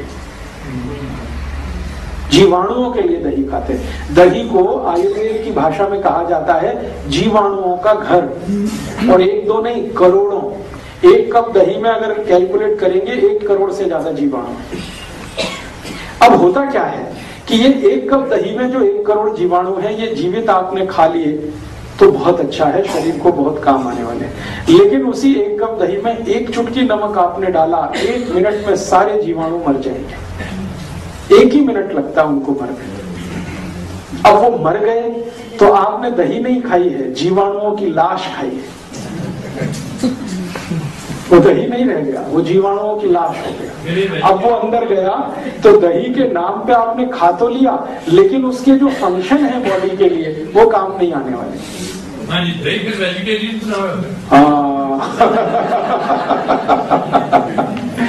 बहुत अच्छा सवाल है कि ये वेजिटेरियन है या नॉन वेजिटेरियन है। थोड़ी देर में मैं बात करूंगा जीवाणुओं पे, तब इसमें से क्लैरिफाई हो जाएगा। अभी जो बात चल रही है वो ये कि 1 चुटकी नमक डालते ही 100 किलो दही के सारे जीवाणु मर जाते हैं। 1 चुटकी तो कोई भी चीज नहीं है। हाँ, ये बात सही है, दुनिया में कुछ भी वेजिटेरियन नहीं है। हम थोड़ी देर में इस पे एक्सप्लेनेशन करेंगे। दही में 1 चुटकी नमक डालते ही सब मर जाते, क्योंकि नमक के जो केमिकल्स हैं वो जीवाणुओं के दुश्मन है सारे के सारे। नमक के सारे केमिकल्स जीवाणुओं के दुश्मन हैं। इसलिए आयुर्वेद में कहा गया है कि दही में कोई ऐसी चीज खिलाइए जो जीवाणुओं की संख्या को बढ़ाए, मारे नहीं, खत्म न करे। इसलिए कहा गया है दही को गुड़ के साथ खाइए। गुड़ डालते ही जीवाणुओं की संख्या मल्टीप्लाई हो जाती है, मल्टीप्लाई 1 करोड़ से 2 करोड़ पहुंच जाते हैं। थोड़ी देर गुड़ मिला के रख दीजिए, इतनी तेज उनकी ग्रोथ है। दही में बूरा डाल दीजिए, बूरा समझते हैं? तो दही में बूरा डाल दीजिए, मल्टीप्लिकेशन इतना फास्ट होता है कि कोई इमेजिनेशन नहीं कर सकता। एक दिन आप ये कर लीजिए मेरे कहने पर, 15 रुपए का लेंस आएगा, लाइए, खर्चा करिए, सवेरे से शाम तक ये एक्सपेरिमेंट करिए, तो आपको समझ में आ जाएगा कि जीवाणु कितनी तेज मल्टीप्लाई करते हैं मीठी चीज डालने। चीनी भी डालें तो भी मल्टीप्लिकेशन होता है, गुड़ डालें तो और ज्यादा होता है, बूरा डालने पर सबसे ज्यादा होता है। और एक मिश्री आती है, मिश्री, वो पीस के दही में डाल दीजिए, तब तो अद्भुत होता है, सोने में सुहागा। भगवान कृष्ण दही को मिश्री के साथ ही खाते थे। तो आप जो है दही को खाने का नियम तरीका थोड़ा बदलिए। मैंने पंजाब में बहुत लोगों को देखा दही में नमक डाल के खाते हैं या लस्सी में नमक डाल के। ये लस्सी नमक के साथ नहीं खाई जाती, गुड़ के साथ खाई जाती है, खांड के साथ खाई जाती है, चीनी के साथ खाई जाती है। मुझे पुराने समय का याद आता है कि हम लोग हमारे मामा के घर जाते थे दही बूरा खाने के लिए। दही नमक खाने के लिए कभी कोई कहीं नहीं जाता, दही बूरा खाने जाते थे। और दावतें होती थी गांव में, तो दही के साथ बूरा ही डाला जाता था। बहुत इंटेलिजेंट लोग थे वो सब। अब शुगर जो है वो आपकी एक स्पेसिफिक प्रॉब्लम है, वो तो पूरे देश की नहीं है, आपकी प्रॉब्लम है। तो आप अपनी शुगर को कंट्रोल करने के तरीके मैं बता दूंगा, वो आप करते हुए दही को इस्तेमाल कर सकते हैं, मीठा दही भी इस्तेमाल कर सकते हैं। लेकिन दही के लिए विशेष मैं आपसे कह रहा हूं कि दही में नमक नहीं। और इसी तरह का और एक नियम है, वो ये कि दूध खाते हुए या दूध पीते हुए कोई भी नमक की चीज ना हो। दूध और नमक की भी दोस्ती नहीं है, दही और नमक की भी दोस्ती नहीं। अगर कोई चीज दूध की खा रहे हैं तो नमक की चीज ना हो, नमक की चीज खा रहे हैं तो दूध की चीज ना हो। अब आप कहेंगे इट इज हाईली इम्पॉसिबल। ऐसे इम्पॉसिबल है कि खीर खानी है और सब्जी ना हो, ये तो बड़ा मुश्किल। तो मेरा तो आपको रिक्वेस्ट है कि खीर खानी है तो रोटी खीर खाइए या पूड़ी खीर खाइए। खीर को पूड़ी के साथ खाइए, खीर को रोटी के साथ खाइए, सब्जी ड्रॉप कर दीजिए उससे, बहुत अच्छा होगा। नहीं कर सकते हैं तो आयुर्वेद ने उसका एक रास्ता निकाला। वो रास्ता ये दिया उन्होंने कि अगर आप दूध को नमक के साथ खाना चाहते हैं या दूध की चीज के साथ नमक की चीज भी खाना चाहते हैं तो नमक बदल दीजिए अपने घर का। नमक लाइए सेंधा, जिसको हम पाकिस्तानी नमक कहते हैं, लाहौरी नमक कहते हैं, वो नमक खाइए। अब आप बोलेंगे इसमें क्या फर्क है? बहुत बड़ा फर्क है। एक तो नमक बनता है समुद्र के पानी से, जिसको आदमी बनाता है, जो आजकल आपके घर में आता है। ये बाजार से जो आप नमक लाते हैं ना आयोडीन युक्त, ये सब समुद्र के पानी का नमक है। और एक नमक है जो भगवान बनाता है, ईश्वर बनाता है। वो वही नमक है जिसको लाहौरी नमक कहते हैं, सेंधा नमक कहते हैं, कुछ लोग उसको उपवास का नमक भी कहते हैं, फरारी नमक कहते हैं। वो उपवास में इस्तेमाल करने वाला नमक है। दोनों नमक को लेबोरेटरी में जब टेस्ट किया हम लोगों ने, बहुत काम किया इस नमक पे हम लोगों ने, रिसर्च करके, टेस्टिंग कर करके, तो पता चला कि जो समुद्र का नमक है, समुद्र पानी का नमक है, इसमें शरीर के काम आने वाले 3 या 4 ही माइक्रो न्यूट्रिएंट्स हैं। 3 से 4, कभी कभी 3 रहते हैं, कभी 4 रहते हैं। और ये जो समुद्र के नमक को छोड़कर हम सेंधा नमक खाना शुरू करें, पाकिस्तान वाला, लाहौर वाला या उपवास वाला, उसमें 94 तक माइक्रो न्यूट्रिएंट्स, 94। अब आप देख लीजिए फायदे का सौदा क्या है। ये नमक है जिसमें 3 से 4 माइक्रो न्यूट्रिएंट्स हैं, वो नमक है जिसमें 90 से 94 माइक्रो न्यूट्रिएंट्स हैं। तो आप सीधे कहेंगे हमको तो वही चाहिए, वही नमक सबसे अच्छा है। और मैंने इस पे थोड़ा काम किया तो पता ये चला कि जब हम समुद्री पानी का नमक खाते हैं तो शरीर के सारे कॉम्प्लिकेशंस बढ़ते, क्योंकि वो शरीर को अनुकूल नहीं पड़ता, क्योंकि समुद्र का पानी ही अनुकूल नहीं है किसी को। समुद्र के पानी को शुद्ध करने की ताकत तो भगवान और ईश्वर और वाहेगुरु के पास है और किसी के पास नहीं, आदमी तो नहीं कर सकता।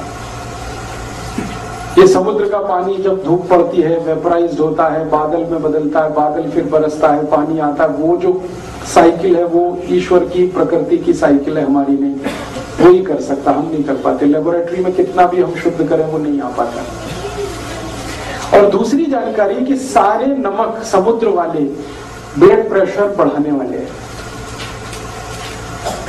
समुद्र के पानी का जितना नमक खाएंगे ब्लड प्रेशर उतना ही बढ़ेगा आपको।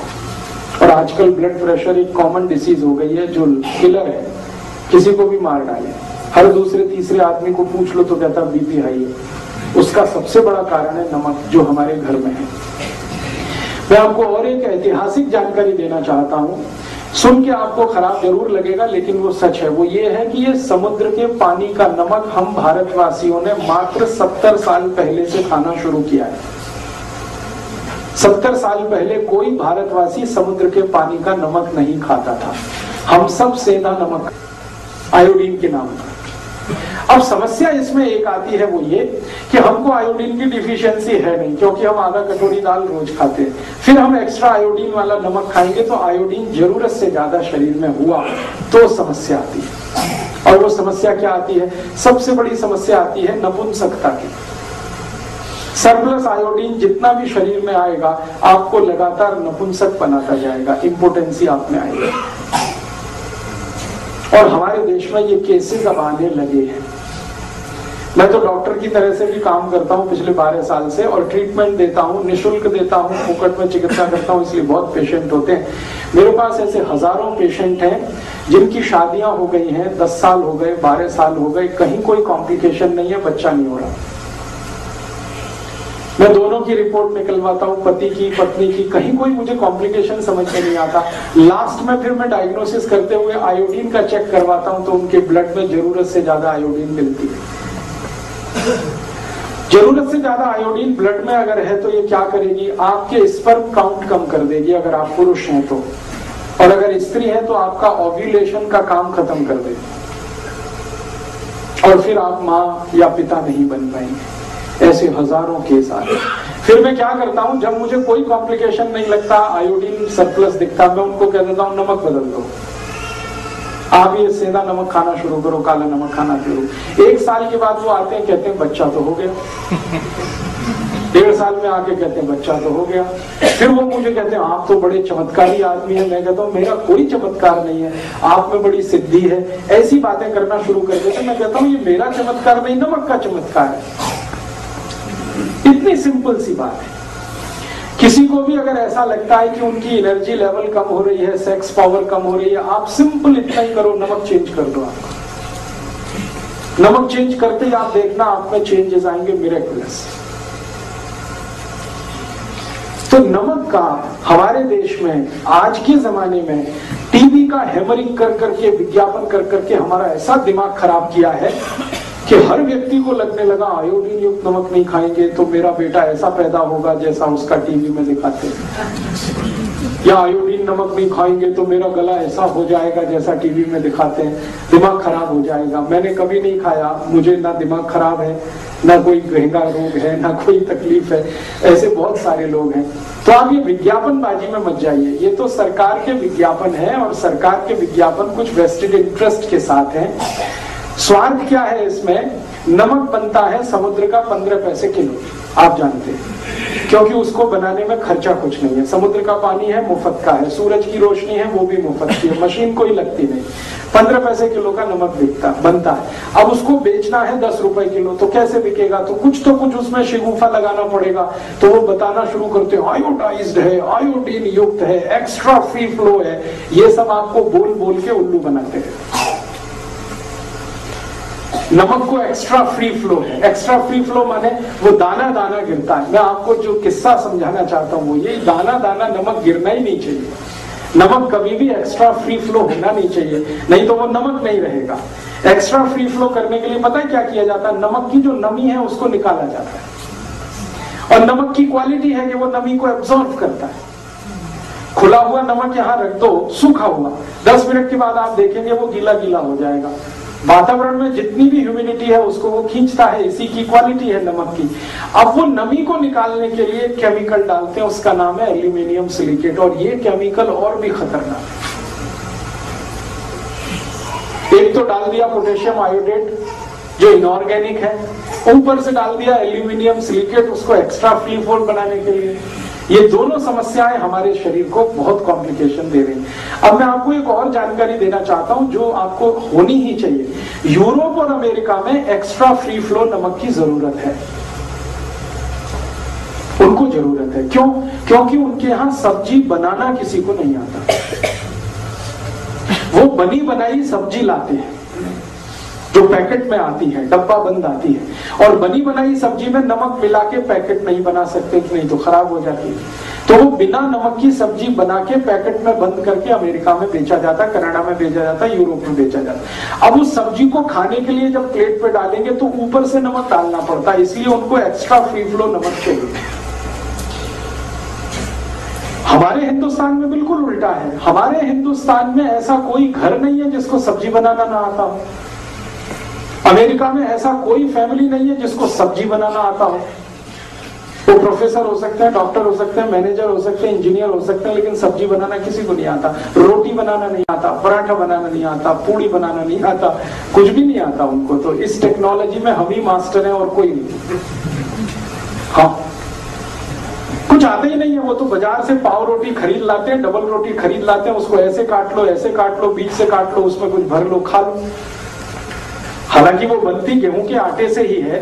हम भी गेहूं के आटे से पूड़ी बनाते हैं, पराठा बनाते हैं, ये बनाते हैं। हम 100 आइटम बनाते हैं गेहूं के आटे से, उनको एक ही आइटम बनाना आता है, वो पाव रोटी, डबल रोटी, वो भी सड़ा कर, फर्मेंटेशन कराकर 6-6 दिन सड़ाना पड़ता है आटे को, मैदा बना के, तब वो बनती है। तो उनकी प्रॉब्लम है, सब्जी बना नहीं सकते, दाल बना नहीं सकते, आती है नहीं, टेक्नोलॉजी उनको किसी ने बताई नहीं, उन्होंने कभी ली भी नहीं दोनों की दुनिया के किसी देश से। तो उनको ऊपर से नमक डाल के खाना पड़ता है। सलाद में डालेंगे, सब्जी में डालेंगे तो उनको एक्स्ट्रा फ्री फ्लो चाहिए। हमारे यहाँ तो उल्टा है, हम तो सब्जी बनाते समय नमक डालते हैं। आपको मेरा पॉइंट समझ में आ रहा है? हम सब्जी बनाते समय नमक डालते हैं, हमको एक्स्ट्रा फ्री फ्लो की जरूरत ही नहीं, क्योंकि हमारे यहाँ दाल बनाते हुए नमक डाला जाता है, सब्जी पकाते हुए नमक डाला जाता है। हम सब्जी बनने के बाद नमक डाल के नहीं खाते कभी। हम सब्जी बनाते हुए नमक डालते हैं, उसमें बॉइलिंग आता है, उबाल आता है, फिर जाके हम वो सब्जी खाते हैं। तो हमको एक्स्ट्रा फ्री फ्लो की जरूरत नहीं है, लेकिन सरकार हमको भी जबरदस्ती वो नमक खिला रही है एक्स्ट्रा फ्री फ्लो के नाम पर। तो हमारे शरीर में एल्यूमिनियम सिलिकेट बढ़ता जा रहा है और उसके कारण लंग्स इंफेक्शन की बीमारियां हैं, दमा है, अस्थमा है, ब्रोंकियल अस्थमा है, ट्यूबरकुलोसिस है, क्योंकि एल्यूमिनियम सिलिकेट बहुत खराब केमिकल है। एल्यूमिनियम का ही नाम आप जानते हैं, वो बहुत खराब है, हैवी मेटल है, वो सब डिपॉजिट होता है, फ्लश आउट नहीं हो सकता बॉडी से। इसलिए मेरी आप सबको हाथ जोड़कर विनती है कि जो जिंदगी भर आप स्वस्थ रहना चाहते हैं तो नमक तो आज से ही बदल दीजिए। आपके फीका खाइए तो बहुत ही अच्छा। मीठा दही है, ताजा दही है, खट्टापन नहीं आया है तो फीका खा लीजिए। थोड़ा खट्टापन आया है तो गुड़ डाल के खाइए, चीनी डाल के, शक्कर डाल के। तो जी हाँ, मैं अभी आगे आ रहा हूँ। हाँ, मैं अभी थोड़ी देर में आगे आ रहा हूँ इसी नियम पे। तो अभी तक मैंने 9 नियम बताए हैं। 9वां नियम रिपीट कर रहा हूँ कि 2 वस्तुएं एक दूसरे के विरोधी हैं तो साथ में नहीं खाना। दूध दही साथ में नहीं खाना है, दही नमक साथ में नहीं खाना है, दूध और प्याज साथ में नहीं खाना है। दही के साथ अगर मीठा खाएंगे तो सबसे अच्छा है, दूध के साथ अगर नमक खाएंगे तो सेंधा नमक ही खाना है, काला नमक ही खाना है। नहीं तो आप हमेशा के लिए भूल ही जाइए ना, नमक ही बदल दीजिए तो ये कहानी खत्म हो जाएगी, मुझे समझाना ही नहीं पड़ेगा। इसके आगे 2-3 चीजें छूट गई हैं। खट्टे फलों के साथ कभी भी दूध नहीं खाना है। खट्टे फल, संतरा है, मौसमी है, अंगूर है, ये सब खट्टे फल है, सिट्रिक। इन फलों के साथ कभी भी दूध नहीं। इनके साथ हमेशा दही, लस्सी आदि आदि ले सकते हैं। खट्टे फलों के साथ दूध नहीं खाना है। आम एक एक्सेप्शन है, क्योंकि आम जो है ना एल्कलाइन है, आम एसिडिक है नहीं। आम जब तक खट्टा है माने कच्चा है तो एसिडिक है, पकने के बाद वो एल्कलाइन हो जाता है। इसलिए आम और दूध तो खा सकते हैं। बाकी खट्टे फल को याद रखिए, नींबू है, संतरा है, मौसमी है, अंगूर है, ये दूध के साथ नहीं खा सकते। और एक चीज जी, सेब खा सकते हैं दूध के साथ, क्योंकि सेब सिट्रिक नहीं है, सेब एक्चुअली एल्केलाइन है, तो वो दूध के साथ खा सकते हैं। गाजर है, सेब है, दोनों एल्केलाइन है। मूली एसिडिक है, मूली दूध के साथ नहीं खा सकते। गाजर दूध के साथ खा सकते हैं, सेब दूध के साथ खा सकते हैं, चीकू दूध के साथ खा सकते हैं, केला दूध के साथ खा सकते हैं। जो एसिडिक चीजें हैं वो दूध से अवॉइड करिए, दूध के साथ मत लीजिए। और एक छोटी सी बात इसी में जोड़नी है, कटहल की सब्जी कभी भी खाएं तो उसके साथ दूध मत खाइए। ये एक ही एक्सेप्शन है, कटहल एसिडिक नहीं है, कटहल एल्केलाइन है, फिर भी वो दूध के साथ वर्जित है। ये एक एक्सेप्शन है। और एक्सेप्शन का कारण ये है कि कटहल का वही किस्सा है, हाई प्रोटीन है बहुत ज्यादा, उसको डाइजेस्ट होने के लिए डिस्टरबेंस होता है दूध से, इसलिए आयुर्वेद में कह दिया गया हटाइए इसको, अलग अलग खाइए, दूध खाइए अलग, कटहल अलग खाइए। और एक दो चीजें हैं इसी क्रम में कि किसके साथ क्या खाएं, किसके साथ क्या नहीं खाएं। घर में कभी भी आप कोई ऐसी चीज बनाएं जो तासीर में गर्म है, उसके साथ ठंडी चीज कोई ना हो। जैसे आजकल मैंने देखा है, हम गरम गरम खाना खा के आइसक्रीम जरूर खाते हैं, अपना सत्यानाश करते हैं। और ये सत्यानाश कैसे होता है? कोई आपको शादी में बुलाता है इनविटेशन देके कि आइए और हमारे यहाँ गरम डिनर खा के आइसक्रीम खा के मर के जाइए, और एक नहीं खाइए, डबल खाइए। और मैंने तो पंजाब में ऐसे भी महान महान लोग देखे हैं कि आइसक्रीम में गरम रसगुल्ला डाल के खाते, महामूर्ख लोग, पता नहीं कहां से आए। गरम गरम रसगुल्ला एकदम ठंडे आइसक्रीम में डाल के खाते। फिर पूछो भाई क्या कर रहे हो, तो कहते टेस्ट है जी। शरीर का देखना है कि टेस्ट का देखना है? तो आप कहीं भी डिनर में जाइए, मैं ये नहीं कहता डिनर में मजे, जरूर जाइए, लेकिन ध्यान रखिए कि अगर डिनर गरम गरम आपने खा लिया है तो ठंडी आइसक्रीम मत खाइए। और कई लोग पंजाब में ऐसे हैं, याद ही नहीं रखते, अभी चाय पी अभी आइसक्रीम खा ले। हाँ, उनको बिल्कुल एक मिनट नहीं लगता, चाय पी के निकले कहीं आइसक्रीम खा के आ गए, आइसक्रीम खा के आ गए इधर चाय पी ली या इधर कॉफी पी ली। तो चाय और कॉफी दोनों गर्म है और आइसक्रीम बहुत ठंडी है, इनका कॉम्बिनेशन नहीं है, बहुत तकलीफ होती है शरीर को। कितने देर बाद खाओ खाने को? 1 घंटा कम से कम। गर्म चीज खाने के 1 घंटे के बाद ठंडी चीज, या ठंडी चीज खाने के 1 घंटे के बाद गर्म चीज। और वैसे मैंने कल आपको सूत्र बताया था, ठंडा कुछ खाना ही नहीं है, क्योंकि आइसक्रीम तो 10 डिग्री से कम की है, वो शरीर को तकलीफ ही देने वाली है। तो आप बोलेंगे फिर आइसक्रीम को कैसे खाएं? गर्म करके खाइए। अगर आइसक्रीम खानी है तो उसको गर्म करिए फिर खाइए। मैं एक अमृतसर गया था एक बार, तो अमृतसर में एक बहुत अच्छी चीज, शायद यहाँ भी होगी, कुल्फी। ये जो कुल्फी है इसको थोड़ा गर्म करके खा लीजिए, आइसक्रीम से बेटर है, 1000 टाइम्स बेटर है। क्यों? हाँ, रबड़ी खाइए ना, तो कुल्फी वो शायद रबड़ी की ही बनाई है, खूब दूध गर्म करके रबड़ी जैसा हो जाता, फिर कुल्फी जमाते। तो कुल्फी को थोड़ा गर्म करेंगे तो रबड़ी जैसा ही हो जाता, वो खाने लायक है। माइक्रोवेव में कर सकते हैं? माइक्रोवेव से अच्छा है गैस का चूल्हा। तो आप जो है रबड़ी खाइए, आइसक्रीम छोड़ दीजिए, कुल्फी पे आ जाइए और कुल्फी को हल्का गर्म करके खाइए, वो आपके लिए बहुत मुफीद है। कारण एक ही है कि आइसक्रीम में जितने केमिकल्स हैं कुल्फी में एक भी नहीं। कुल्फी में दूध ही दूध है, वो भी अच्छे से गर्म किया हुआ है, बस उसको ज्यादा ठंडा कर दिया तो वो जम गया है। आप उसका ठंडापन निकाल के खा लीजिए, करके खा सकते। हाँ। और नहीं तो एक आखिरी ऑप्शन बताता हूँ, खाना ही है आपको तो मेरा ये कहना है कि उसको सलीके से खाइए। जैसे आप कुल्फी खा रहे हैं ना, तो उसका तरीका ये है कि पहले उसको मुंह में रखिए थोड़ी देर, कुल्फी का टुकड़ा काट के मुंह में रखिए और उसको घुमाइए, तो जो लार है वो उसको अपने आप गर्म कर देगी। जब हल्की गर्म हो जाए फिर अंदर ले जाए। ये लास्ट ऑप्शन है। जब खानी ही है तो मेरी बात तो मानिए, उसको गर्म करके खाइए। खानी ही है तो थोड़ी देर मुंह में रखिए, उसको घुमाइए, थोड़ी लार से वो गर्म हो जाएगी, फिर आप लेंगे। अभी लास्ट आज का आखिरी नियम, फिर उसके बाद क्वेश्चन आंसर। आखिरी नियम है जो आपके बहुत सारे सवालों के जवाब देगा, और ये नियम भी हमारी माताओं को जानकारी होना बहुत जरूरी है। आयुर्वेद में अष्टांग हृदय में बड़ा जोर देकर बार बार रिपीटिशन करके ये नियम बताया गया, जो शायद बहुत महत्व का है, इसलिए रिपीटिशन बहुत हुआ है।